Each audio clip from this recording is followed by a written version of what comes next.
Marcos capítulo 7. A tradição dos anciãos.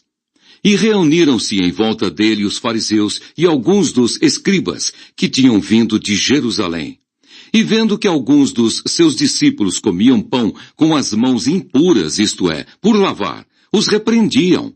Porque os fariseus e todos os judeus, conservando a tradição dos antigos, não comem sem lavar as mãos muitas vezes. E quando voltam do mercado, se não se lavarem, não comem. E muitas outras coisas há que receberam para observar como lavar os copos e os jarros, e os vasos de metal, e as camas. Depois perguntaram-lhe os fariseus e os escribas: por que não mandam os teus discípulos conforme a tradição dos antigos, mas comem com as mãos por lavar?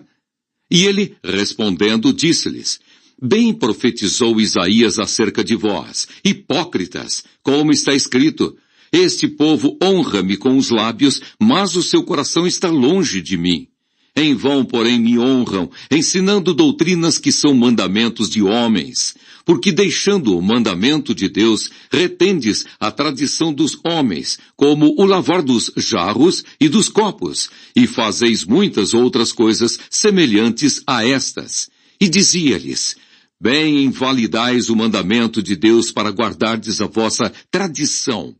Porque Moisés disse: honra a teu pai e a tua mãe, e quem maldisser ou o pai ou a mãe deve ser punido com a morte. Porém vós dizeis: se um homem disser ao pai ou à mãe aquilo que poderias aproveitar de mim, e corbã, isto é, oferta ao Senhor, nada mais lhe deixais fazer por seu pai ou por sua mãe, invalidando assim a palavra de Deus pela vossa tradição que vós ordenastes, e muitas coisas fazeis semelhantes a estas. E chamando outra vez a multidão, disse-lhes: ouvi-me vós todos e compreendei, nada há fora do homem que entrando nele o possa contaminar, mas o que sai dele, isso é que contamina o homem. Se alguém tem ouvidos para ouvir, que ouça. Depois, quando deixou a multidão e entrou em casa, os seus discípulos o interrogavam acerca desta parábola. E ele disse-lhes: assim também vós estáis sem entendimento? Não compreendeis que tudo o que de fora entra no homem não o pode contaminar, porque não entra no seu coração, mas no ventre, e é lançado fora, ficando puras todas as comidas?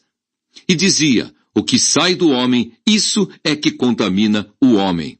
Porque do interior do coração dos homens saem os maus pensamentos, os adultérios, as prostituições, os homicídios, os furtos, a avareza, as maldades, o engano, a dissolução, a inveja, a blasfêmia, a soberba, a loucura. Todos estes males procedem de dentro e contaminam o homem. A mulher cananeia, e levantando-se dali, foi para os territórios de Tiro e de Sidom. E entrando numa casa, queria que ninguém o soubesse, mas não pôde esconder-se, porque uma mulher cuja filha tinha um espírito imundo, ouvindo falar dele, foi e lançou-se aos seus pés. E a mulher era grega, Ciro-fenícia de nação, e rogava-lhe que expulsasse de sua filha o demônio. Mas Jesus disse-lhe: deixa primeiro saciar os filhos, porque não convém tomar o pão dos filhos e lançá-lo aos cachorrinhos. Ela, porém, respondeu e disse-lhe: sim, Senhor, mas também os cachorrinhos comem, debaixo da mesa, as migalhas dos filhos. Então ele disse-lhe: por essa palavra vai, o demônio já saiu de tua filha. E indo ela para sua casa, achou a filha deitada sobre a cama, pois o demônio já tinha saído.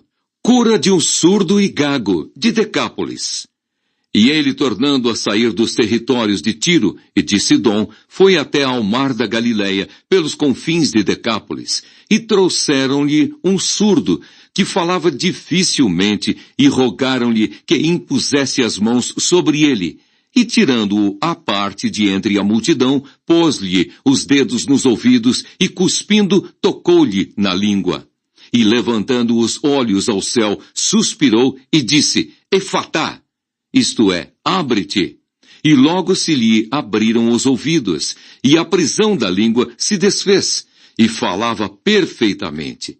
E ordenou-lhes que a ninguém o dissessem, mas quanto mais lhe o proibia, tanto mais o divulgavam. E admirando-se sobremaneira diziam, tudo faz bem, faz ouvir os surdos e falar os mudos.